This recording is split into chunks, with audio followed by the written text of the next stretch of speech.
ओम श्री गणेशाय नमः। ओम श्री सद्गुरुदेवभ्यो नमः। ओम श्री मातृपितृ चरण कमलाभ्यो नमः। ओम नमः शिवाय। ओम श्री लक्ष्मीनारायणाभ्यो नमः।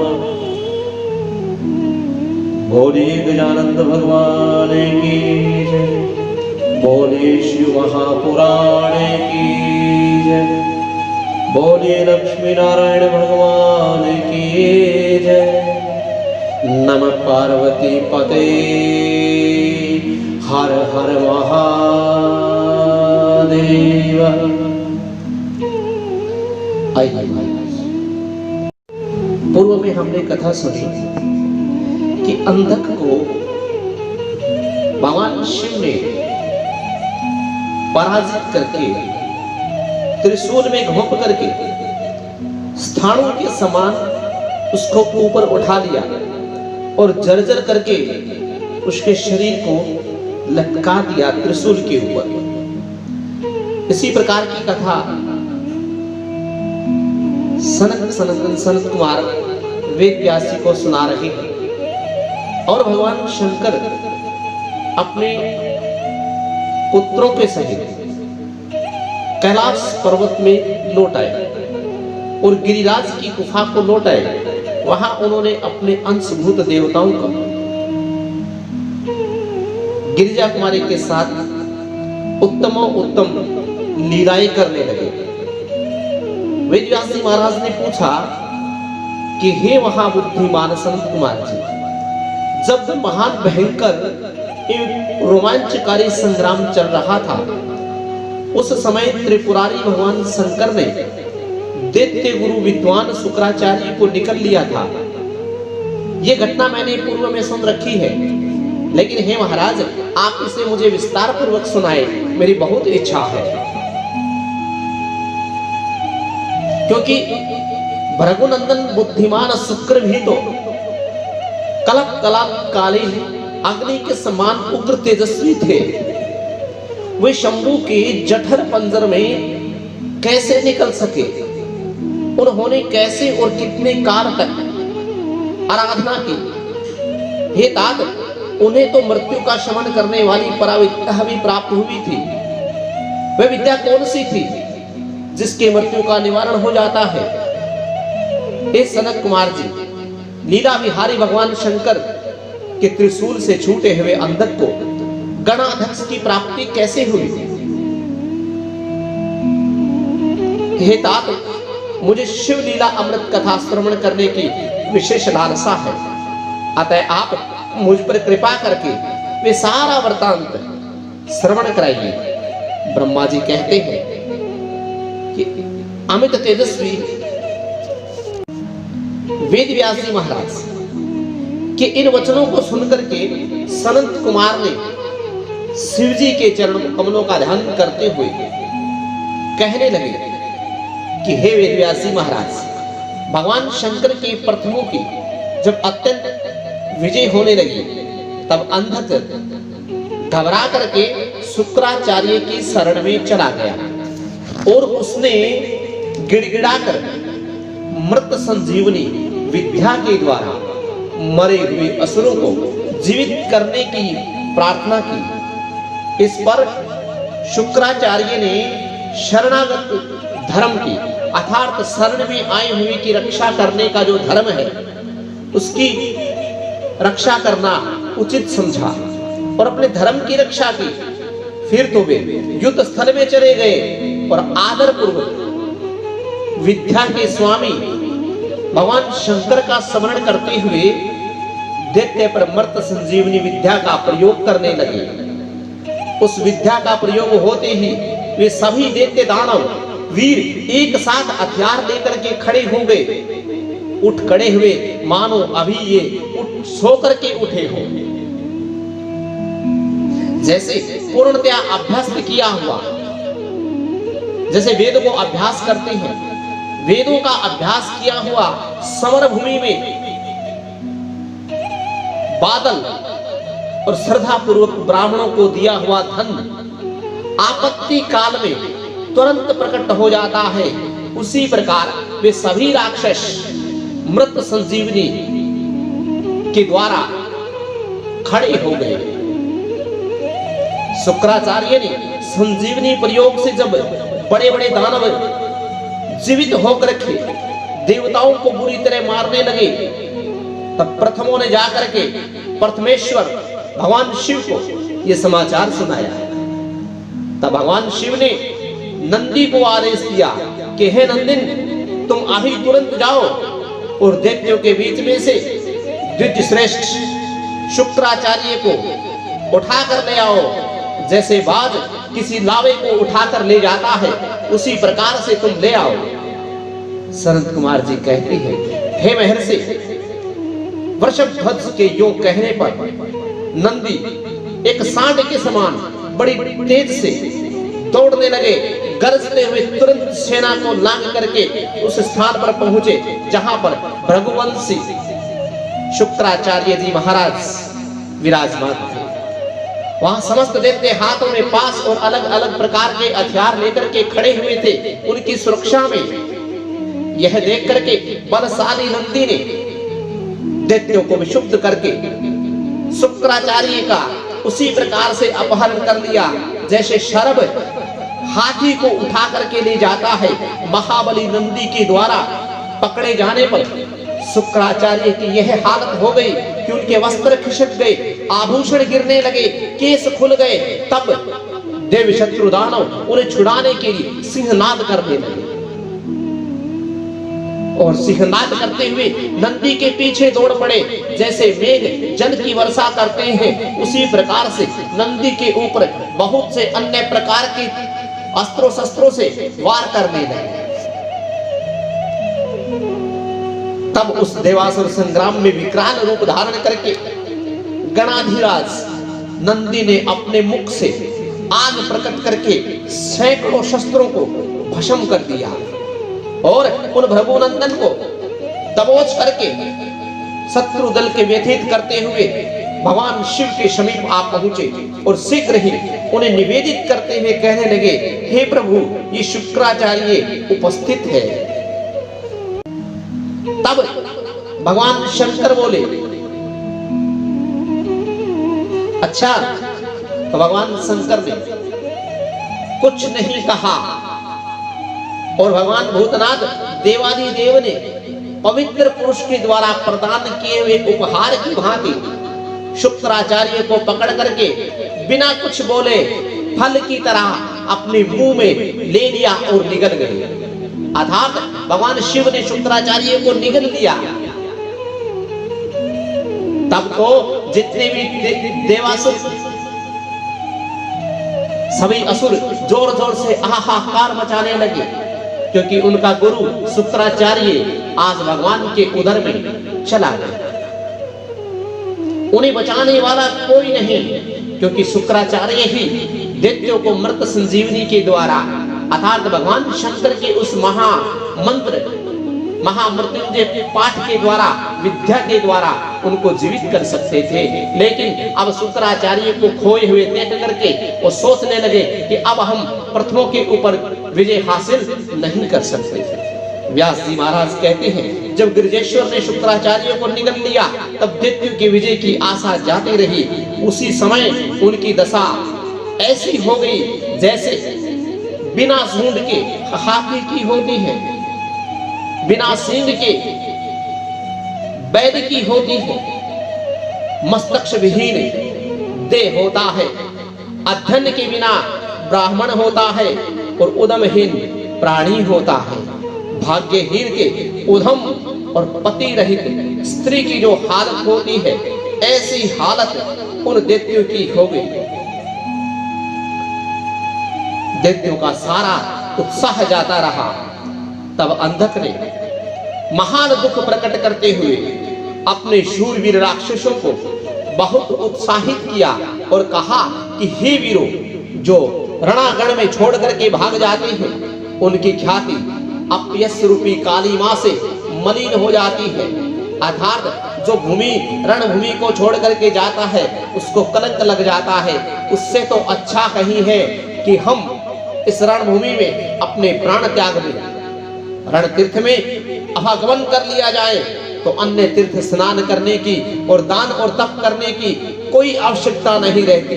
अर्थात इसका फल रणभूमि में प्राण त्याग करने से प्राप्त हो जाता है। इसी प्रकार से अंत का सुर हमला बोल दिया। सभी दैत्यों को साथ लेकर के प्रथमों के साथ युद्ध करने के लिए रणभेरी बजा दी और रणभूमि में टूट पड़े, मार काट मचा दी। इसी प्रकार अत्यंत घमासान युद्ध हुआ। इसी बीच विनायक, स्कंद, नंदी, सोमनंदी, वीर, निगम्य, महाबली, वैशाख आदि उग्र गणों ने अपने अपने अस्त्र शस्त्र लेकर के अंधक को अंधा बना दिया। फिर तो प्रथमों के द्वारा असुरों की सेनाओं में महान कोलाहल मच गया।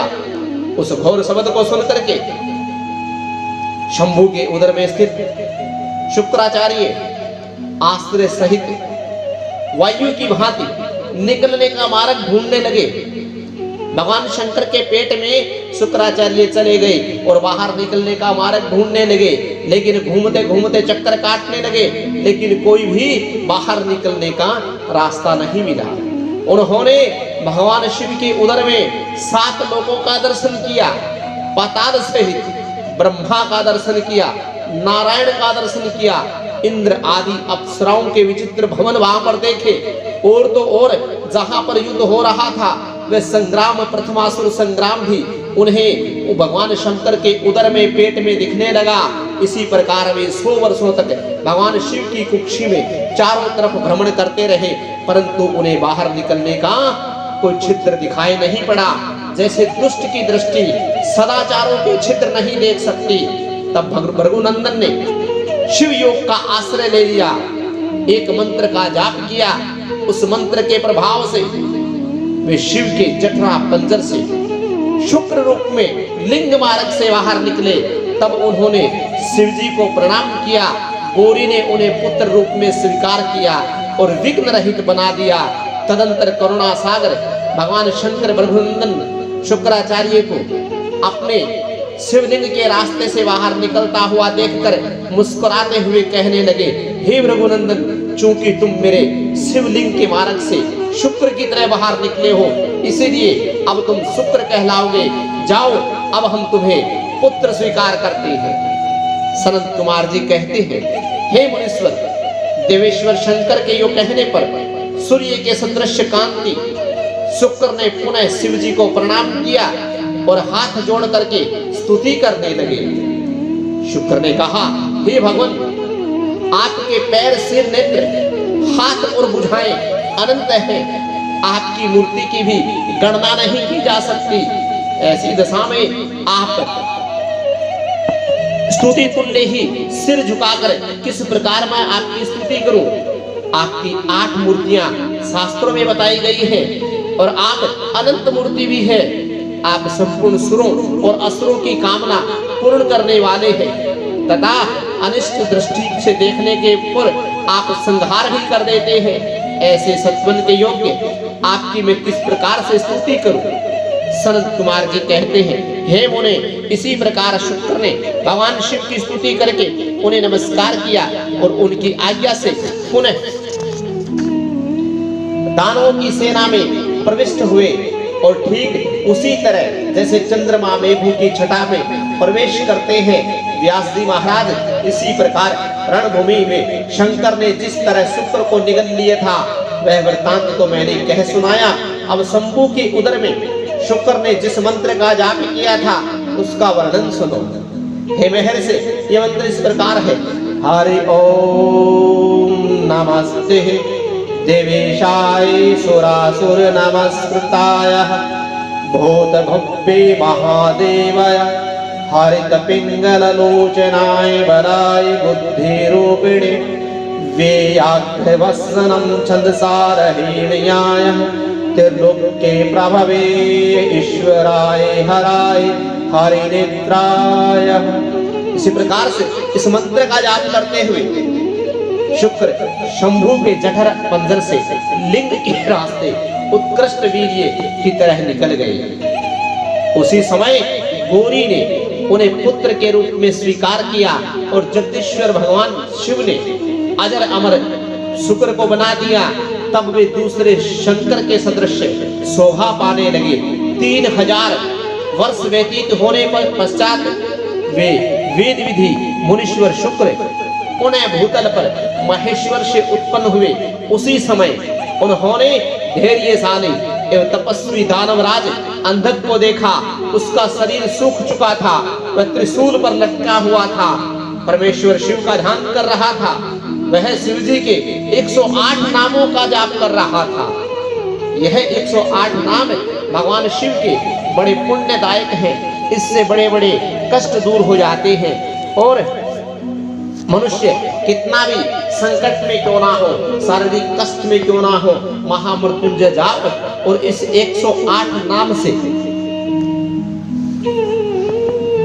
अपने रोग दोष से और कठिन परिस्थितियों से मुक्त हो जाता है। आइए हम भी भगवान शंकर के इस 108 नाम का जाप करते हैं। महादेव विश्वरूपाक्षः चंद्राधकृत शेखर शाश्वतं स्थाणुः नीलकंठ पिनाकिः वृषभाक्षः महायज्ञः पुरुष सर्व कामदः कामारे कामदहन् कामरूपम् कपालदेवीरूपः गिरीशं शक्रः रक्तवत्सः योगी कालदहनः त्रिपुरहन् कृपाले कपाले गूढ़वृत्त गुप्त मंत्र गंभीरं भावगोचरम् अणिमादेवनाधारम् त्रिलोक्येश्वरदायकः वीरवीरहन्तः विरूपः मासालः पटु महामासानः ओनमंत भैरवा महेश्वर त्रिलोक्ये द्रावण लुप्तः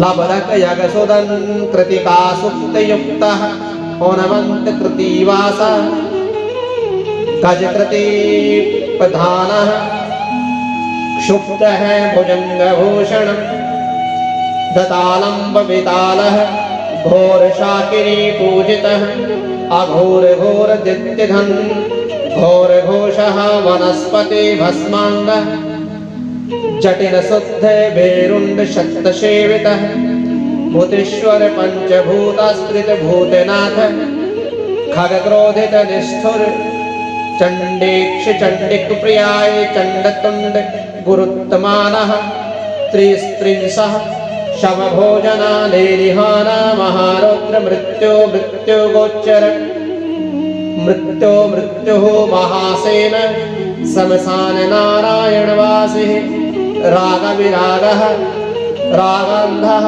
विराग शतत्रे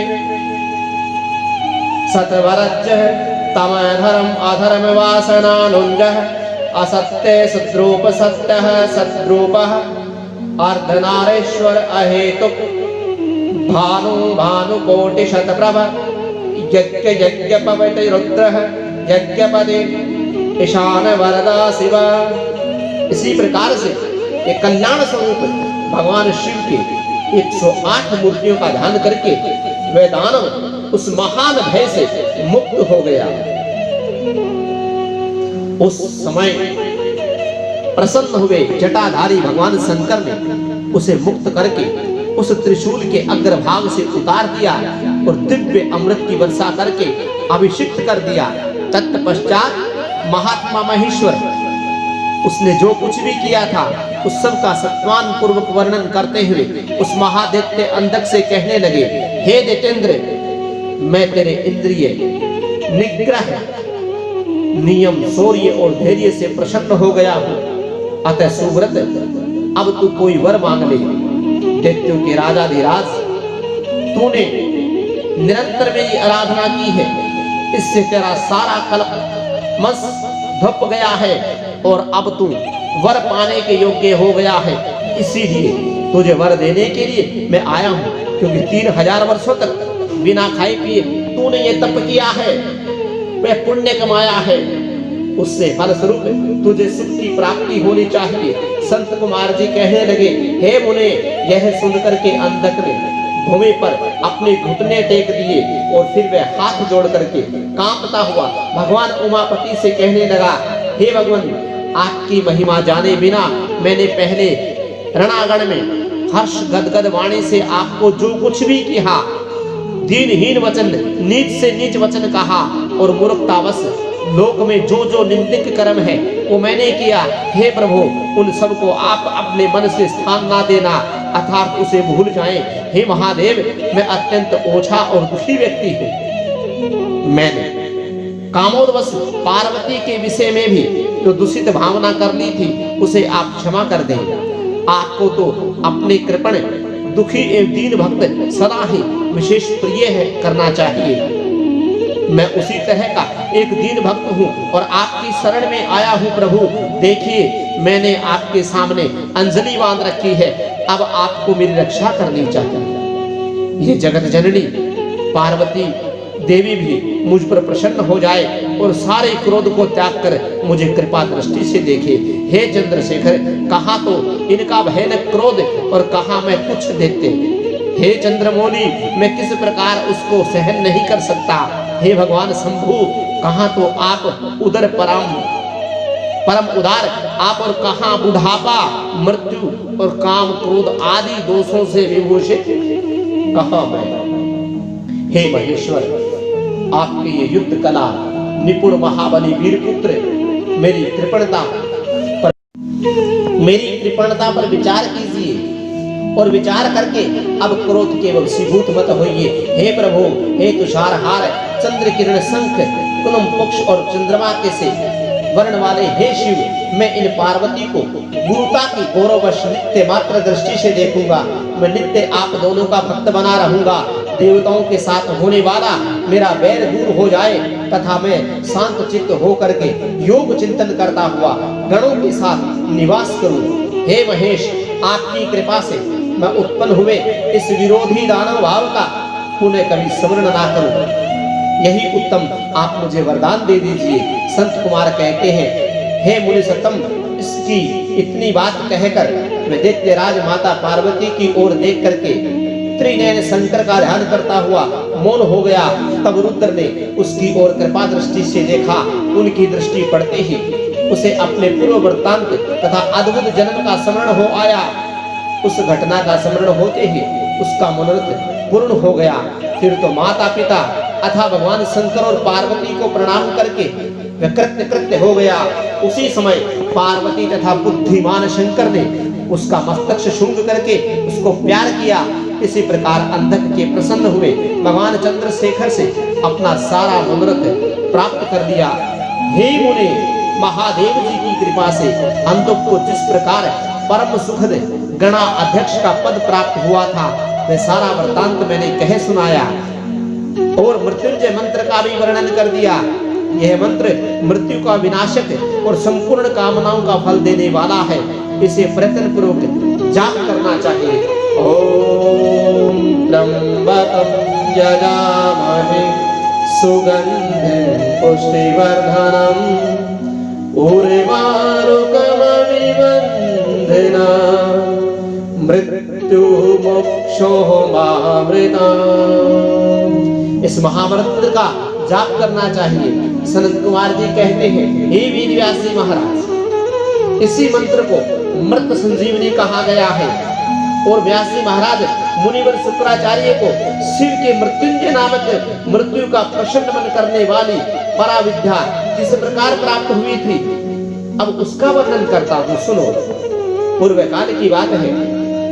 इन प्रभुनंदन ने वाराणसीपुरी में जाकर के प्रभावशाली विश्वनाथ का ध्यान करते हुए बहुत काल तक घोर तप किया था। वेदव्यासी महाराज उसी समय उन्होंने वहां एक शिवलिंग की स्थापना की और उसके सामने ही एक परम रमणीय कूप तैयार किया, कुआं तैयार किया। फिर प्रयत्न पूर्वक उस देवेश्वर को 1,00,000 बार द्रोण भर पंचामृत से तथा बहुत से सुगंधित द्रव्यों से स्नान कराया। फिर 1,000 बार परम प्रतिपूर्वक चंदन, यक्ष, कदम और सुगंधित उबटन करके लिंग पर अनुलोप किया। तत्पश्चात सावधानी के साथ प्रेम पूर्वक राज चंपक, अमलतास, धतूर, कनेर, कमल मालती, कर्णिकार कदम्ब, मोलसिरी, उपलमलिका, चमेली, शतपात्री, ढाक, बंधुक पुष्प, इसी प्रकार से अनेक प्रकार से पुष्पों से, प्रत्येक पुष्पों की ओर अन्य पद्मों से तथा नाना प्रकार के रमणीय पत्रों से और सुगंधित कमलों के भगवान शंकर की विधिवत अर्चना की। उन्हें बहुत से उपहार समर्पित किए तथा शिवलिंग के आगे नाचते हुए शिव सहस्त्र नाम एवं अन्य स्तोत्रों का ज्ञात करके भगवान शंकर जी का सत्वन किया। इसी प्रकार शुक्राचार्य 5000 वर्षों तक नाना प्रकार के विधि विधान से महेश्वर का पूजन करते रहे, परंतु जब उन्हें थोड़ा सा भी वर देने के लिए भगवान शंकर उद्यत होते दिखाई नहीं दिया, तब उन्होंने एक दूसरे अत्यंत दुस्साहस किया, घोर नियम का आश्रय दिया। उसी समय शुक्र ने इंद्रियों सहित अपने मन में अत्यंत चंचलता रूपी महान दोष को बारंबार भावना रूपी जल से प्रक्षालित किया। इसी प्रकार चित्रतन को निर्मल करके उसे पिनकाधारी भगवान शिव के अर्पण कर दिया और स्वयं धूमकण का पान करते हुए तप करने लगे। इसी प्रकार उनके 1 सहस्त्र वर्ष और बीत गए। तब भृगुनंदन शुक्र को यो दृढ़ चित्त से घोर तप करते हुए देख करके भगवान महेश्वर उन पर प्रसन्न हो गए। फिर तो दक्ष कन्या पार्वती के स्वामी साक्षात विरूपाक्ष शंकर, जिनके शरीर की कांति सहस्त्रों सूर्यों की बढ़कर थी, उस लिंग से निकल करके शुक्र से कहने लगे कि हे महाभाग भृगुनंदन, तुम तो तपस्या की विधि हो, तपस्या की निधि हो। हे महामुने, मैं तुम्हारे इस अविच्छिन्न तप से विशेष प्रसन्न हूँ। हे भार्गव, तुम अपना सारा मनोवांछित वर मांग लो, मैं प्रतिपूर्वक तुम्हारा सारा मनोरथ पूर्ण कर दूंगा। अब मेरे लिए तुम्हारे पास कुछ भी अदे नहीं है, जो तुम मांगोगे वही मिल जाएगा। संत कुमार जी कहते हैं, हे मुने, शंभु के इस परम सुखद एवं उत्कृष्ट वचन को सुन करके शुक्र प्रसन्न और आनंद मगन समुद्र से निमग्न हो गए। उन कमल नयन द्विजवर शुक्र का शरीर परम आनंद जनित रोमांच के कारण पुण्यमान हो गया। तब उन्होंने हर्ष पूर्वक शुक्र ने भगवान शंभु के चरणों में प्रणाम किया। उसी समय उनके नेत्र में हर्ष खुल उठे। फिर वे मस्तक पर अंजलि बांध करके भगवान शंकर की जय जयकार करते हुए अष्टमूर्तिधारी वरदायक भगवान शिव की स्तुति करने लगा। भार्गव ने कहा, सूर्य स्वरूप भगवान, आप त्रिलोकी का हित करने के लिए आकाश में प्रकाशित होते हैं और अपनी इन किरणों में समस्त अंधकार को अभिभूत करके रात में विचरण करने वाले असुरों का मनोरथ नष्ट कर देते हैं। हे जगदीश्वर, आपको नमस्कार है। घोर अंधकार के लिए चंद्र स्वरूप आप ही हैं और पावन पथ योग मार्ग का आश्रय लेने वाले की सदा गति तथा उपादेय आप ही हैं। इसी प्रकार से भगवान शिव का गुणगान करते हुए शुक्राचार्य ने भगवान शिव को कहा कि आपको मेरा अभिवादन है। संत कुमार जी कहते हैं, हे मुनिवर, भृगुनंदन शुक्र ने इस प्रकार अष्टमूर्ति के स्तोत्र और भगवान शिव जी का सत्मन करके भूमि पर मस्तक रख के उन्हें बारंबार प्रणाम करने लगा। जब अमित तेजस्वी भार्गव ने महादेव की इस प्रकार स्तुति की, तब शिव जी के चरणों में पड़े हुए द्विजवर को देख करके अपनी दोनों भुजाओं से पकड़ करके उन्हें उठा लिया और परम प्रेम पूर्वक मेघ गर्जन की सी भांति मधुर वाणी में कहा। उस समय शंकर जी के दांत की चमक से सारी दिशाएं प्रकाशित हो उठी।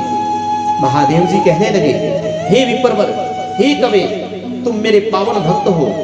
हे तात, तुम्हारे इस उग्र तप से, उत्तम आचरण से, लिंग स्थापन जन्य से, इसका जो पुण्य है, लिंग की आराधना करने से, चित्त का उपहार प्रदान करने से, पवित्र अटल भाव से, अभी मुक्त होकर महाक्षेत्रकाशी में पावन आचरण करने से मैं तुम्हें पुत्र के रूप में देखता हूँ। अतः तुम्हारे लिए मुझे कुछ भी अदे नहीं है। तुम अपने इसी शरीर से मेरी उदर दरी में प्रवेश करोगे और मेरे श्रेष्ठ इंद्रिय मार्ग से निकल करके पुत्र के रूप में जन्म ग्रहण करोगे। ही महासुचे, मेरे पास जो मृत संजीवनी नामक निर्बल विद्या है, जिसका मैंने ही अपने महान तपोवन से निर्माण किया है, उस महामंत्र रूपा विद्या को आज मैं तुम्हें प्रदान करूंगा, क्योंकि तुम पवित्र तप की निधि हो। अतः तुम में उस विद्या को धारण करने की योग्यता है। तुम नियम पूर्वक जिसके उद्देश्य से विश्वेश्वर की इस श्रेष्ठ विद्या का प्रयोग करोगे, वह निश्चय ही जीवित हो जाएगा। ये सर्वथा सत्य है। तुम आकाश में अत्यंत दीप्तिमान तारा के रूप में स्थित हो जाओगे। तुम्हारा तेज सूर्य और अग्नि के सम्मान अतिक्रमण पर जाएगा। तुम ग्रहों में प्रधान हो जाओगे। जो स्त्री अथवा पुरुष तुम्हारे सम्मुख रहने पर यात्रा करेगा, उसका सारा कार्य तुम्हारी दृष्टि पड़ने से नष्ट हो जाएगा। हे सुव्रत, तुम्हारे उदय होने पर जगत के मनुष्य के विवाह आदि समस्त धर्म कार्य सफल होंगे। सभी नंदा, प्रतिपदा, षष्ठी, एकादशी तिथियां तुम्हारे संयोग से शुभ हो जाएगी और तुम्हारे भक्त संपन्न होंगे और बहुत सी संतान वाले होंगे। तुम्हारे यहाँ स्थापित किया हुआ यह शिवलिंग शुक्रेश के नाम से विश्व में विख्यात होगा। जो मनुष्य इस शिवलिंग की अर्चना करेंगे, उन्हें सिद्धि प्राप्त हो जाएगी। और जो लोग वर्ष पर्यंत नक्तव्रत परायण होकर के शुक्रवार के दिन शुक्रकूप में जल से सारी क्रियाएं संपन्न करके शुक्रेश की अर्चना करेंगे, उन्हें जिस फल की प्राप्ति होगी वह मुझसे अवश्य श्रवण करो। उन मनुष्यों के सवित्र की अधिकता होगी और वे पुरुष तत्व के सौभाग्य से संपन्न होंगे, इसमें तनिक भी संदेह नहीं। वे सभी मनुष्य बहुत सी विद्याओं के ज्ञाता और सुखद के भागी होंगे। यो वरदान देकर के महादेव जी उसी शिवलिंग में समा गए। तब भृगुनंदन शुक्र की प्रसन्नता में प्रसन्न मन से अपने धाम को चले गए। हे व्यास जी महाराज, यो शुक्राचार्य को जिस प्रकार अपने तपोबल से मृत्युंजय मंत्र नामक विद्या की प्राप्ति हुई थी, वह वृतांत मैंने तुम्हें कह सुनाया। अब और क्या सुनने की इच्छा है महाराज, वह बताइए। व्यास जी महाराज कहने लगे कि हे सर्वज्ञ संत कुमार जी, आपने अनुग्रह करके प्रेम पूर्वक ऐसी अद्भुत और सुंदर कथा सुनाई है जो शंकर की कृपा के ओतप्रोत है। अब मुझे शशि मौलिक उस उत्तम चरित्र का श्रवण करने की इच्छा है जिसमें उन्होंने प्रसन्न होकर के बाणासुर को गणा अध्यक्ष का पद प्रदान किया। संत कुमार जी कहते हैं, हे व्यास जी महाराज, परमात्मा शंभु की उस कथा को जिसमें उन्होंने प्रसन्न होकर के बाणासुर को गण नायक बनाया था, आदर पूर्वक श्रवण करो। इसी प्रसंग में महाप्रभु शंकर का सुंदर चरित्र भी आएगा जिसमें उन्होंने बाणासुर पर अनुग्रह करके भगवान श्री कृष्ण के साथ संग्राम किया था। हे व्यास जी महाराज, दक्ष प्रजापति की 13 कन्याएं थी, कश्यप मुनि की पत्नी थी। वे सब की सब पतिव्रता और सुशीला थी। उनमें दिति सबसे बड़ी थी, जिसके लड़के दैत्य कहलाए, अर्थात दिति के पुत्र दानव हुए। अन्य पत्नियों में भी देवता तथा चराचर सहित समस्त प्राणी पुत्र के रूप में उत्पन्न हुए। ज्येष्ठ पत्नी दिति के गर्भ से सर्वप्रथम 2 महाबली पुत्र पैदा हुए, जिनके नाम ज्येष्ठ पुत्र का हुआ हिरण्याकश्यप और छोटे का नाम हुआ हिरण्याक्ष। हिरण्याकश्यप के 4 पुत्र हुए।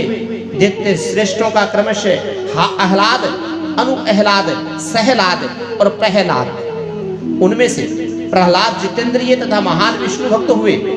उनका नाश करने के लिए कोई भी दैत्य समर्थ न हो सका।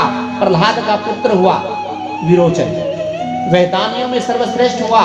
उनके विपर रूप में याचना करने वाले इंद्र को भी अपना सिर ही दे डाला। और उनका पुत्र हुआ राजा बलि। वह महादानी और शिव भक्त था।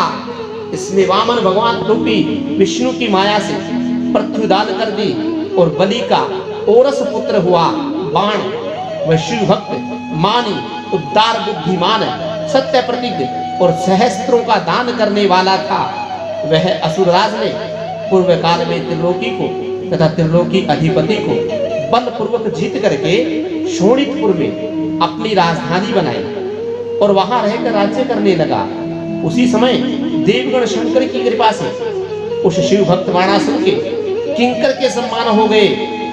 उनके राज्य में देवताओं की अतिरिक्त और कोई भी दुखी नहीं था। सिर्फ देवता दुखी थे, प्रजा सब सुखी थी। शत्रु धर्म का बर्ताव करने वाले देवता शत्रुतावशी कष्ट झेल रहे थे। एक समय वह महासुर अपनी सहस्त्रों भुजाओं से ताली बजाता हुआ, तांडव नृत्य करता हुआ भगवान शिव के समीप पहुंच गया और शिव को प्रसन्न करने की चेष्टा करने लगा। उनके सामने नृत्य में भक्तवत्सल भगवान संतुष्ट हो गए। फिर उन्होंने परम प्रसन्न होकर के कृपा दृष्टि से देखा। भगवान शंकर तो संपूर्ण लोगों को स्वामी हैं, शरणागत वत्सल हैं, भक्तवंचा कल्पतरु है। उन्होंने बलिनंदन महासुर बाण को वर देने की इच्छा प्रकट की। हे मुने, बलिनंदन महादेव के बाण शिव भक्त ने श्रेष्ठ और परम बुद्धिमान था। उसने परमेश्वर शंकर को प्रणाम करके उनकी स्तुति की और कहने लगा कि हे प्रभु, आप मेरे रक्षक हो जाइए और पुत्रों तथा गणों सहित मेरे नगर में अध्यक्ष बन करके सर्वथा सदा के लिए प्रीति का निर्वाह करते हुए आप मेरे पास ही निवास कीजिए। सनत कुमार जी कहते हैं, हे वेदव्यास जी महाराज, वह बलिपुत्र बाण निश्चय ही भगवान शिव की माया से मोह में पड़ गया था। इसलिए उसने मुक्ति प्रदान करने वाला कोई वर नहीं मांगा। तब ऐश्वर्यशाली भगत वत्सल भगवान शंभु उसे वह वर देकर के पुत्रों और गणों के साथ प्रेम पूर्वक वहीं पर निवास करने लगे। एक बार बाणासुर को बड़ा ही गर्व हो गया। अपनी बाहुओं पर, अपनी 1000 भुजाओं पर गर्व हो गया और उसने तांडव नृत्य करके भगवान शंकर को फिर से संतुष्ट किया। जब बाणासुर को यह ज्ञात हुआ कि पार्वती वल्लभ भगवान शिव प्रसन्न हो गए, तब वह हाथ जोड़ करके सिर झुका करके कहने लगा, हे देवादिदेव महादेव, आप समस्त देवताओं के शिरोमणि हैं। आपकी ही कृपा से मैं बलि हुआ हूँ। अब आप मेरा उत्तम वचन सुनिए। देव, आपने जो मुझे ये 1000 भुजाएं जो प्रदान की हैं, तो अब मुझे महान भार स्वरूप लग रही है, क्योंकि त्रिलोकी में आपके अतिरिक्त मेरे साथ लड़ने वाला कोई नहीं है और मेरी इन भुजाओं में खुजली हो रही है। और खुजली मिटाने के लिए युद्ध की लालसा से मैं बहुत जगह पर घूमा, लेकिन कोई भी मुझसे युद्ध करने वाला नहीं। मैंने पर्वतों को चूर्ण करता हुआ दिग्गजों के पास गया, परंतु वह भी मुझे छोड़ करके भयभीत होकर के भाग गए। मैंने यम को योद्धा बनाया, वह भी भाग गया। वरुण को कहा, वो भी भाग गया। गोपाल, कुबेर, गणाध्यक्ष, गजाध्यक्ष, बहुत लोगों को मैंने कहा, लेकिन सब के सब मुझसे युद्ध करने से भाग गए। इसी प्रकार शत्रु की भुजा मेरे सामने व्यक्त हो रही है। हे प्रभु, अब आप ही मेरे साथ युद्ध कीजिए। भगवान शंकर ने जब बाणासुर की इस प्रकार की बातें सुनी, तो भगवान शंकर को बड़ा क्रोध आया। भगवान शंकर कहने लगे कि चिंता मत कर, अब मुझे किसी से युद्ध से प्राप्त होने की बात बताइए तो बताता हूं, सुन। ये जो तेरी भुजाएं हैं, शत्रुओं के हाथों से छूटे हुए शस्त्रों से जर्जर होकर गिर जाएगी और तुझे मारने वाला, तेरी इन भुजाओं को काटने वाला शीघ्र ही आएगा। यह जो ध्वजा है, ये ध्वजा ले जाकर अपने महल में लगा दे, और जिस दिन ये ध्वजा टूट करके गिर जाए, उस दिन समझ लेना कि तुम्हारा काल तुम्हारे साथ युद्ध करने वाला, तेरी भुजाओं की खुजली मिटाने वाला, तेरी भुजाओं को काटने वाला आ चुका है और तेरे युद्ध का समय आ गया है। ये समझ लेना। जा, मैं तुझे वरदान देता हूँ। भगवान शंकर ने क्रोधित होकर के बाणासुर को ऐसा वरदान दिया, लेकिन बाणासुर ने पहले ही वर मांग रखा था, हे प्रभु आप मेरे नगर की रक्षा के लिए आगे रहेंगे। तो वह युद्ध से डर नहीं रहा था और अपने महल को चला गया। हे मुने, यह सुनकर के बाणासुर ने दिव्य पुष्पों की कलियों से अंजलि भर करके भगवान रुद्र की अभ्यर्थना की और फिर उन महादेव को प्रणाम करके वह अपने घर को लौट आया। तदंतर किसी समय देववश उनका वह ध्वज अपने आप टूट करके गिर गया। यह देख करके बाणासुर हर्षित होकर के युद्ध के लिए उद्धत हो गया। वह अपने हृदय में विचार करने लगा कि कौन सा युद्ध प्रेमी योद्धा किस दिशा से आएगा, तो नाना प्रकार से सहस्त्रों से परगामी विद्वान होगा और मेरी सहस्त्रों भुजाओं को ईंधन की तरह काट डालेगा, तथा मैं भी अपने अत्यंत तीखे शस्त्रों से उसके सैकड़ों टुकड़े कर डालूंगा। इसी समय शंकर की प्रेरणा से वह काल भी आ गया। एक दिन की बात है, बाणासुर की कन्या उषा, वैशाख महीने की बात है, माधव की पूजा करके मांगलिक श्रृंगार से सुसज्जित होकर के रात के समय अपने गुप्त अंतपुर में सो रही थी। उसे सपना आया और स्त्री भाव काम भाव से प्राप्त हो गई। तब देवी पार्वती की शक्ति से उषा को उस सपने में भगवान श्री कृष्ण के पुत्र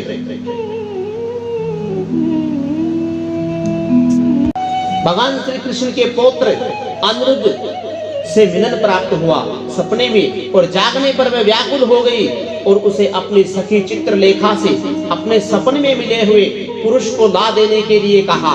चित्रलेखा ने कहा कि तुम मुझे उस पुरुष की शकल बताओ, क्योंकि चित्रलेखा में एक बहुत बड़ी कला थी। वो जिस व्यक्ति को जैसे बताती वैसा ही उसका चित्र बना देती। इसी प्रकार से चित्रलेखा ने बहुत से चित्र बनाए, गंधर्व, नाग, सिद्ध, देवता, देवी, अनेक प्रकार के चित्र बनाए। अनंत में वासुदेव, राम और श्री कृष्ण, नर श्रेष्ठ प्रद्युम्न का चित्र बनाया। फिर उसने प्रद्युम्न के पुत्र अनिरुद्ध का चित्र बनाया।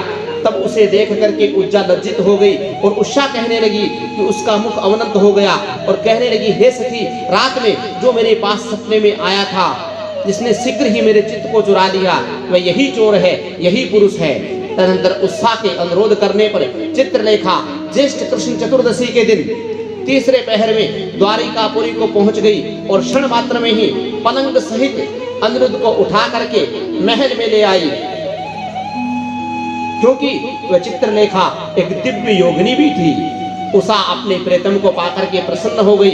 इधर अनंतपुर में द्वार की रक्षा करने वाले वेदधारी द्वारपालों ने देखा कि इस आनंदपुर में कोई पुरुष की आवाज आ रही है, चौपड़ पासा खेलने की आवाज आ रही है। तो उन्होंने जाकर के बाणासुर को कहा।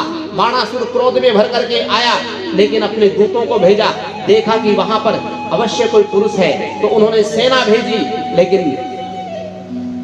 उस सेना को मार पीट करके भगवान श्री कृष्ण के पुत्र अनिरुद्ध ने भगा दिया। फिर दूसरी सेना भेजी, उसको भी मार पीट करके भगा दिया, पराजित कर दिया। तीसरी बार खुद बाणासुर सेना लेकर के आया और अपने मंत्र उच्चारण द्वारा बाणासुर ने अनिरुद्ध के ऊपर नाग पास फेंक करके उसे बंदी बना लिया, ला करके पिंजरे में डाल दिया। और बाणासुर ने कहा, सुपुत्र, घास फूस से ढके हुए अगाध कुएं में इस बालक को, इस पापी को मार डालो, इसकी और क्या सजा हो सकती है। सनत कुमार कहते हैं, हे मुने, उसकी ये बात सुनकर के उनके मंत्रियों में श्रेष्ठ धर्म बुद्धि निशाचर कुम्हांड ने बाणासुर से कहा कि हे देव, थोड़ा विचार कीजिए। मेरी समझ में तो यह कर्म करना उचित नहीं प्रतीत होता, क्योंकि इसके मारे जाने पर अपना आत्मा ही आहित हो जाएगा।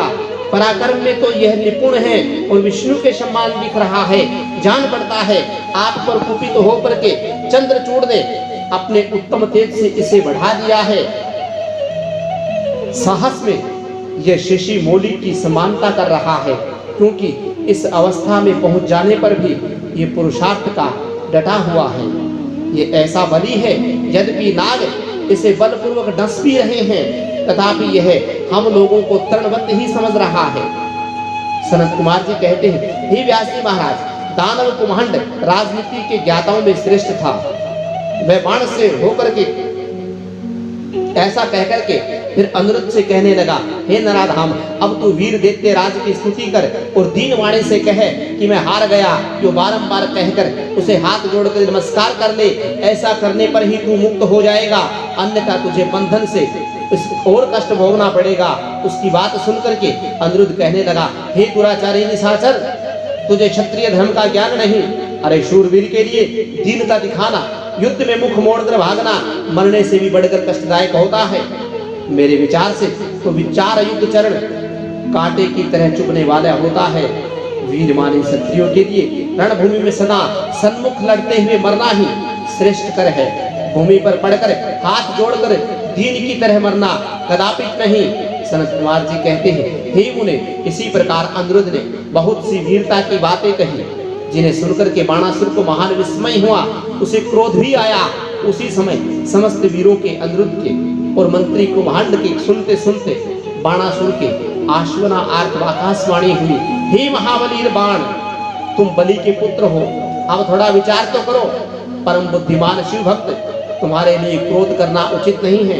शिव समस्त प्राणियों के ईश्वर हैं, कर्मों की साक्षी और परमेश्वर भी हैं। ये सारा चराचर जगत उन्हीं के अधीन है।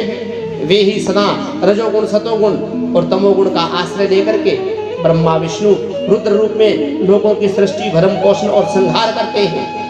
वे सर्व अंतर्यामी, सुरेश्वर, सबके प्रेरक, सर्वश्रेष्ठ, विकार रहित, अविनाशी, नित्य, मायाधीश होने पर भी निपुण हैं। बलि श्रेष्ठ पुत्र, उनकी इच्छा से निर्बल होकर के बलवान समझना चाहिए। हे महामते, मन ये विचार करके स्वस्थ हो जाओ। नाना प्रकार की लीलाओं को रचने वाले निपुण भक्तवत्सल भगवान शंकर गर्व को मिटा देने वाले हैं। वे इसी समय तुम्हारे गर्व को चूर कर देंगे। हे महामुने, इतना कह करके आकाशवाणी बंद हो गई। तब उनके वचन को सुन करके बाणासुर ने अनिरुद्ध का वध करने का विचार त्याग दिया। तदंतर विषैले नागों के पासों से बंधे हुए अनिरुद्ध उसी क्षण दुर्गा का स्मरण करते हुए, शरणागत वत्सल्य, आप यश प्रदान करने वाली हैं, आपका रोष बड़ा उग्र होता है। हे देवी, मैं नागपाश से बंधा हुआ हूँ और नागों की विष ज्वाला से संतप्त हो रहा हूँ, अतः आप शीघ्र पधारिए और मेरी रक्षा कीजिए। हे मुनीश्वर, जब अनिरुद्ध ने पिसे हुए काले कोयले के समान कृष्ण वर्ण वाली काली को इस प्रकार संतुष्ट किया, तब ज्येष्ठ कृष्ण चतुर्दशी की महारात्रि में वे प्रकट हो गई। उन्होंने उन सर्प रूपी भयानक बाणों को भस्मात करके अपने बलिष्ठ मुक्कों से, घात से उस नाग पंजर का वितरण कर दिया। इसी प्रकार दुर्गा ने अनिरुद्ध को बंधन मुक्त करके उन्हें पुनः अनंतपुर में पहुंचा दिया और शंप ही अंतर्धान हो गई। इसी प्रकार शिव की शक्ति स्वरूपा देवी की कृपा से अनिरुद्ध कष्ट से छूट गए, उनकी सारी व्यथा मिट गई, वे सुखी हो गए। तदंतर प्रद्युम्न नंदन अनिरुद्ध शिव शक्ति की प्रतापी विजय अपनी प्रिय बाण कन्या को पाकर के परम हर्षित हुए। इसी प्रकार से भगवान नारद जी के मुख से बाणासुर के द्वारा नागपाश से बंधे हुए जाने पर यह समाचार भगवान श्री कृष्ण ने सुना, तो सुनते ही 12 अक्षौहिणी सेना के साथ प्रद्युम्न आदि वीरों के साथ लेकर के भगवान श्री कृष्ण ने शोणितपुर पर चढ़ाई कर दी। उधर भगवान रुद्र भी अपने भक्त के पक्ष में सज धज कर आ डटे। फिर तो भगवान श्री कृष्ण और शिव का बड़ा भयानक युद्ध हुआ, दोनों ओर से ज्वर छोड़े गए। अंत में भगवान श्री कृष्ण ने शम रुद्र के पास जाकर के उनका सत्वन करके कहा कि हे सर्वव्यापी शंकर, आप गुणों से निर्लिप्त होकर के भी गुणों को प्रकाशित करते हैं। हे गिरिशाई भूमन, आप स्वप्रकाश है। जिनकी बुद्धि आपकी माया से मोहित हो गई, वे स्त्री पुरुष ग्रह पुत्र आदि विस्मयों से दुख होकर इस दुख सागर में डूबते और उतरते हैं। भगवान शंकर की प्रार्थना करी तो कहा, हे तात, आपने ठीक ही कहा है। मैंने इस दैत्य को श्राप दिया और मेरी ही आज्ञा से बाणासुर की भुजाएं काटने के लिए आप यहाँ पधारे हैं, किंतु हे रमानाथ, हे हरे, अब क्या करूं? मैं तो सदा भक्तों का अधीन रहता हूं। ऐसी दिशा में मेरे वीर मेरे देखते बाण की बुझाएं कैसे काटी जा सकती है, इसलिए मेरी आज्ञा से आप पहले मुझे द्रंभणा शस्त्र द्वारा मुझे द्रंभित कर दीजिए, तत्पश्चात अपना अभिष्ट कार्य संपन्न कीजिए और सुखी होइए। अर्थात भगवान शंकर ने भगवान कृष्ण से कहा कि आप मुझे उस अस्त्र से प्रहार कीजिए मुझ पर, जिससे मुझे जम्हाई आने लगे और मैं सो जाऊं, और मेरे सोने के पश्चात ही आप इसकी बुझाएं काट दीजिए। सनत कुमार जी कहते हैं, हे मुनीश्वर, भगवान शंकर से यूं कहने पर शारंग पाणी भगवान श्री हरि को महान विस्मय हुआ। वे अपने युद्ध स्थान पर वापस आ गए आनंद होते हुए। तदंतर नाना प्रकार के अस्त्रों से संचालन में निपुण भगवान श्री हरि ने तुरंत ही अपने धनुष पर द्रंभणास्त्र का संधान करके उसे पिनकाधारी भगवान शंकर पर छोड़ दिया, और इसी प्रकार श्री कृष्ण द्रंभणास्त्र द्वारा द्रंभित हुए भगवान शंकर को मुंह में डाल करके खड़ग गदा और सृष्टि आदि से बाण की सेना का संहार किया। सनत कुमार जी कहते हैं, हे महाप्रज्ञ व्यास जी, लोक लीला का अनुसरण करने वाले भगवान श्री कृष्ण और शंकर की इस परम अद्भुत कथा को श्रवण करो। हे तात, जब भगवान रुद्र लीलावश पुत्रों तथा गणों सहित सो गए थे, तब दैत्यराज बाण श्री कृष्ण के साथ युद्ध करने के लिए उपस्थित हुआ। उसी समय कुंभांड उसके अश्वों की बागडोर संभाले हुए वह नाना प्रकार के सहस्त्रों से शस्त्रास्त्रों से सुसज्जित था। फिर वह महाबली बलिपुत्र भीषण युद्ध करने लगा। इसी प्रकार उन दोनों को चिरकाल तक घोर संग्राम होता रहा, क्योंकि विष्णु के अवतार श्री कृष्ण शिव रूप ही थे, और उधर बलवान बाणासुर उत्तम शिव भक्त था। हे मुनिवर, तदंतर वीर्यवान भगवान श्री कृष्ण, जिन्हें शिव की आज्ञा से बल प्राप्त हो चुका था, चिरकाल तक बाण के साथ यो युद्ध करके अत्यंत कुपित हो उठे। तब सूर पुत्रों को वीरों का संहार करने वाले भगवान श्री कृष्ण ने शंभु के आदेश से शीघ्र ही सुदर्शन चक्र के द्वारा बाण की बहुत सी भुजाओं को काट डाला। अनंत में उसकी अत्यंत 4 भुजाएं ही बची, और शंकर की कृपा से शीघ्र ही उसकी व्यथा मिट गई। जब बाण की स्तुति लुप्त हो गई और वीर भाव को प्राप्त हुए भगवान श्री कृष्ण उनका सिर काट लेने के लिए उद्धत हुए, तब भगवान शंकर मोहनिंद्रा को जाग करके उठ खड़े हुए और कहने लगे कि हे देवकी नंदन, आप तो सदा से ही मेरी आज्ञा का पालन करते आए हैं। हे भगवान, मैंने अपने पहले ही कहा था कि काम के लिए आज्ञा दी थी, वह तो आपने पूरा कर दिया। अब बाण का शिर छेदन मत कीजिए और सुदर्शन चक्र को लौटा दीजिए। मेरी आज्ञा से ये चक्र सदा आपके भक्तों का अमोघ रहा है। हे गोविंद, मैंने पहले ही आपको युद्ध में अनिवार्य चक्र और जय प्रदान की थी। अब आप इस युद्ध से निवृत्त हो जाइए। हे लक्ष्मीश, पूर्व काल में ही तो आपने मेरी आज्ञा से बिना दाधीज वीरवर रावण तारक्ष आदि के पुत्रों का चक्र का प्रयोग नहीं किया था। हे जनार्दन, आप तो योगेश्वर साक्षात परमात्मा और संपूर्ण प्राणियों के हित में रहने वाले हैं। आप स्वयं ही अपने मन से विचार कीजिए। मैंने इसे वर दे रखा है कि तुझे मृत्यु का भय नहीं होगा। मेरा यह वचन आप सदा सत्य होने दीजिए। मैं आप पर परम प्रसन्न हूँ। हे हरि, बहुत दिन पूर्व ये गर्व से भरकर उन्मत्त हो उठा था और अपने आप को भूल गया था। तब अपनी भुजा खुजलाता हुआ ये मेरे पास आया और कहने लगा, मेरे साथ युद्ध कीजिए। तब मैंने इसे श्राप देते हुए कहा, थोड़ी ही समय में तेरी भुजाओं का छेदन करने वाला आएगा, तब तेरा सारा गर्व गल जाएगा। बाण की ओर देख करके कहा, मेरी ही आज्ञा से तेरी भुजाएं काटने वाले ये श्री हरि आए हैं।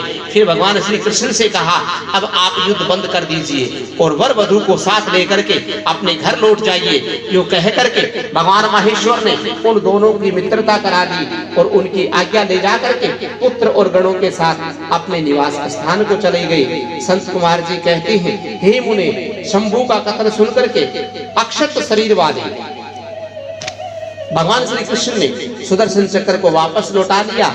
विजय श्री से सुशोभित होकर के बाणासुर के अंतपुर में पधारे। वहां उन्होंने उत्साह सहित अनिरुद्ध को आश्वासन दिया और बाण के द्वारा दिए हुए अनेक प्रकार के रत्न समूह को ग्रहण किया। उत्साह की सखी परम योगिनी चित्रलेखा को पाकर तो श्री कृष्ण को महान हर्ष हुआ। इसी प्रकार शिव के आदेश अनुसार जब उनका सारा कार्य पूर्ण हो गया, तब वे श्री हरि हृदय में शंकर को प्रणाम करके बलि पुत्र बाणासुर की आज्ञा लेकर के परिवार समेत अपनी पुरी को लौट गए। द्वारिका में पहुंचकर उन्होंने गरुड़ को विदा कर दिया। फिर हर्ष पूर्वक मित्रों से मिले और स्वेच्छापूर्वक आचरण करने लगे। इधर नंदीश्वर महाराज ने बाणासुर को समझा करके कहा, हे भक्त शार्दुल, तुम बारंबार शिव जी का स्मरण करो, वे भक्तों पर अनुकंपा करने वाले हैं। अतः उन आदि गुरु शंकर के मन सम्माहित करके नित्य उनका महोत्सव करो।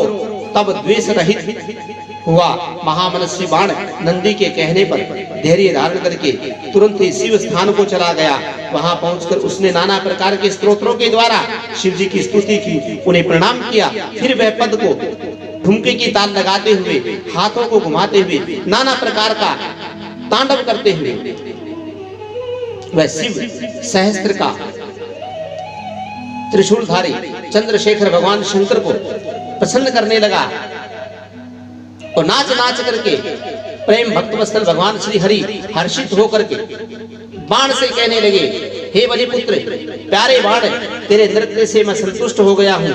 अतः हे दैत्येंद्र, तेरे मन में जो भी अभिलाषा है उसे अनुरूप वर मांग ले। संत कुमार कहते हैं, हे मुनि, शंभू की बात सुनकर के दैत्यराज बाण ने इस प्रकार कहा कि मेरे घाव भर जाएं, बाह्य युद्ध की क्षमता बनी रहे, मुझे अक्षय गणवाल तत्व प्राप्त हो जाए, सोनितपुर में उषा पुत्र अर्थात मेरा दोहित्र का राज्य हो जाए, देवताओं से तथा विशेष करके विष्णु से मेरा वैर भाव मिट जाए, मुझ में रजोगुण तमोगुण से युक्त दूषित दैत्य भाव जाता रहे, मुझ में शिव भक्तों पर मेरा स्नेह हो और समस्त प्राणियों पर दया भाव रहे। यो शंभू से वरदान मांग करके बलिपुत्र बाणासुर अंजलि बांध करके रुद्र की स्तुति करने लगा और अंग प्रेम से प्रफुल्लित हो उठे थे। वह बलि नंदन महाबाणासुर महेश्वर को प्रणाम करके मौन हो गया। अपने भक्त बाण की कथा सुन करके, प्रार्थना सुन करके भगवान शंकर कहने लगे, तुझे सब कुछ प्राप्त हो जाएगा। यूं कह करके भगवान शंकर अंतर्धान हो गए। तब शंभू की कृपा से महाकाल तत्व को प्राप्त हुआ। रुद्र का अनुचर बाण परम आनंद में निमग्न हो गया।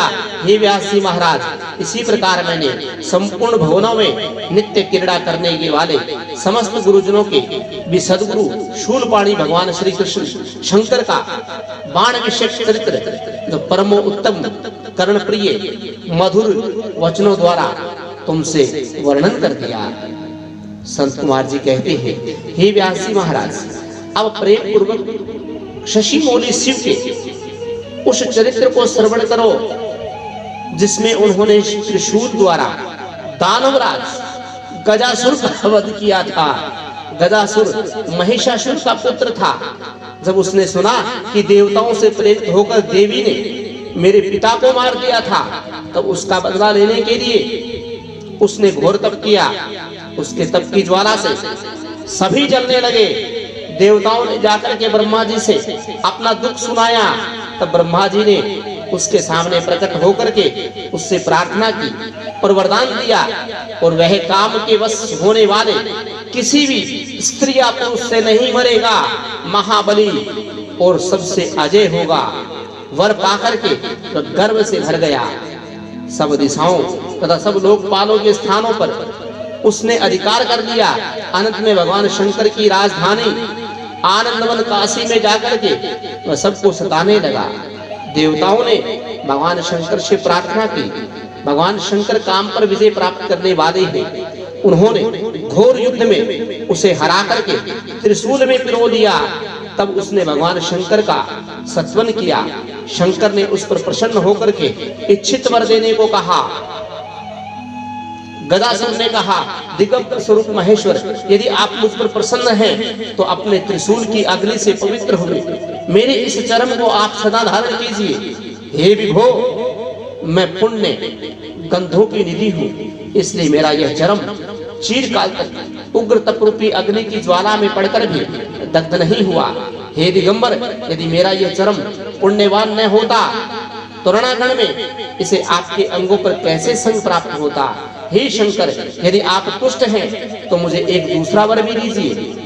आज से आपका नाम प्रतिवासा विख्यात हो जाए। सनत कुमार जी कहते हैं, हे मुने, गजासुर की बात सुनकर के भक्तवत्सल भगवान शंकर ने परम प्रसन्नता पूर्वक महिषासुर नंदन गज से कहा, तथास्तु, अच्छा ऐसा ही होगा।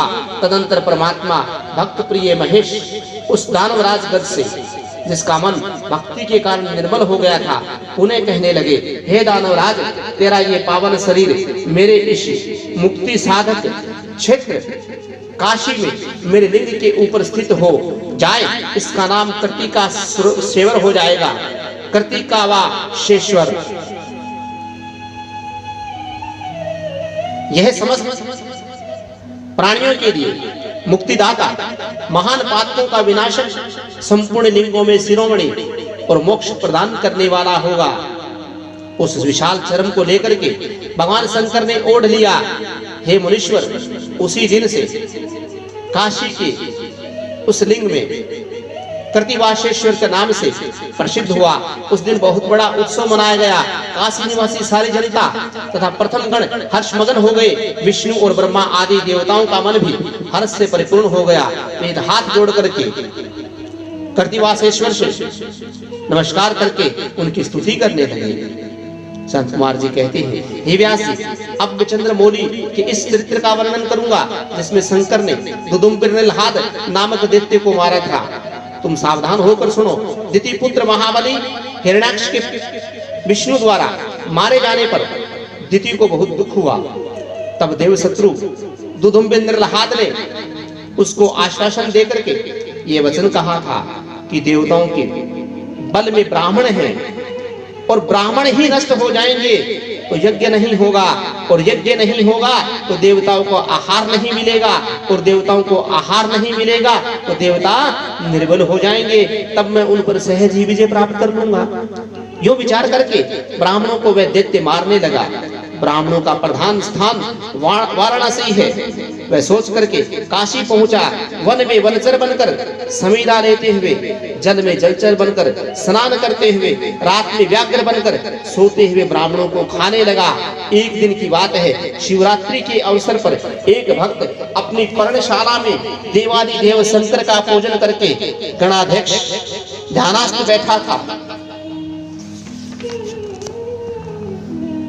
तथा बालाभिमानी दैत्यराज दुदुम्बिर्निलहाद ने व्याघ्र का रूप धारण करके उसे खा जाने का विचार किया, परंतु वह भक्त दृढ़ चित्त से शिव दर्शन की लालसा लेकर के ध्यानास्थ में तल्लीन हो रहा था। इसके लिए उसने पहले से ही मंत्र रूपी अस्त्र का विन्यास कर लिया। उसी कारण वह दैत्य उस पर आक्रमण करने में समर्थ न हो सका। इधर सर्वव्यापी भगवान शंभु को उस दुष्ट रूप वाले दैत्य के अभिप्राय का पता लग गया। तब शंकर ने उसे मार डालने का विचार किया।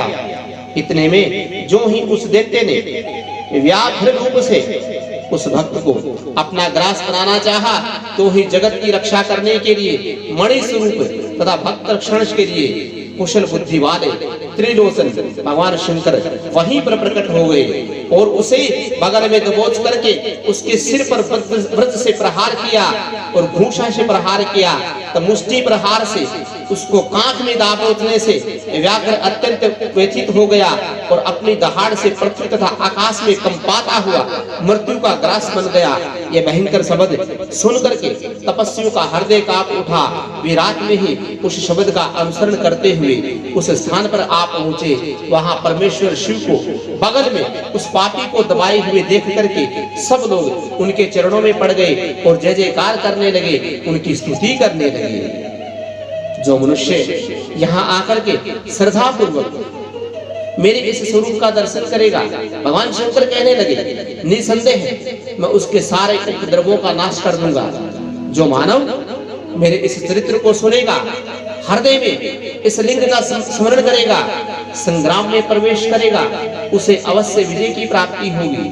हे मुने, जो मनुष्य व्याघ्रेश्वर के प्राकट्य से संबंध रखने वाले इस परम उत्तम चरित्र को सुनेगा अथवा दूसरों को सुनाएगा, पढ़ेगा या दूसरों को पढ़ाएगा वह अपनी समस्त मनोवांछित वस्तुओं को प्राप्त कर लेगा और अनंत में संपूर्ण दुखों से रहित होकर के मोक्ष का भागी होगा। शिव लीला संबंधी अमृत में अक्षरों से परिपूर्ण वह अनुपम आख्यान स्वर्ग यश और आयु का देने वाला तथा पुत्र पौत्र की बुद्धि देने वाला है। सनत कुमार जी कहते हैं, हे व्यास जी महाराज, इसी प्रकार परमेश्वर शिव ने संकेत से दैत्य को लक्ष्य कराकर अपनी प्रिया के द्वारा उसका वध कराया। उसके उस चरित्र को तुम परम पूर्वक ध्यान पूर्वक सुनो। विदल और उत्पल नामक दो महादैत्य थे।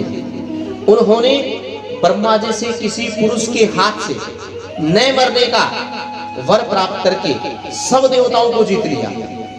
तब देवताओं ने ब्रह्मा जी के पास जाकर के अपना दुख सुनाया। उनकी कष्ट कहानी सुन करके ब्रह्मा ने उनसे कहा, तुम लोग शिव सहित शिव का आदर पूर्वक स्मरण करके धैर्य धारण करो। वे दोनों दैत्य निश्चय ही देवी के हाथों वाले जाएंगे।